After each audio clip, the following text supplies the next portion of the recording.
हम ऐसा नहीं सोचते, আমরা ভাবি না এরকম। মাঝে মাঝে হিন্দিতে বলি কারণ বিজেপি যাতে একটু বুঝতে পারে। किसी का ज्यादती मकान थोड़ी है, सभी का खून शामिल है यहाँ की मिट्टी में, किसी के बाप का हिंदुस्तान नहीं है। হিন্দু মুসলমান কিছু না, মানুষ আসল। তাই আপনাদের জন্য হতে দে পাল তুলে দে, মাঝে হেলা করিস না, ছেড়ে দে নৌকায় আমি যাব মদিনা। আজকে যখন আমি এখান থেকে ঢুকছি, কেউ আমাকে বলছে মাশাআল্লাহ, কেউ আমাকে বলছে হরে কৃষ্ণ, কেউ আমাকে বলছে বিসমিল্লাহ, কেউ বলছে ইনশাআল্লাহ, কেউ বলছে জয় গুরু। তো এটাই তো বাংলা না মা?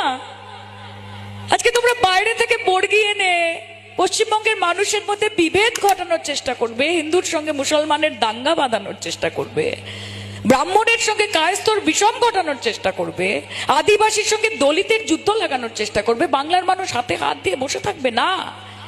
এটা পশ্চিমবঙ্গের মাটি, শান্তি সম্প্রীতির মাটি, মমতা বন্দ্যোপাধ্যায়ের দুর্জয়ের ঘাটি। বিনা যুদ্ধে নাই দিব সুচক্র মেদিনী, লড়াই লড়াই লড়াই চাই, লড়াই করে বাঁচতে চাই।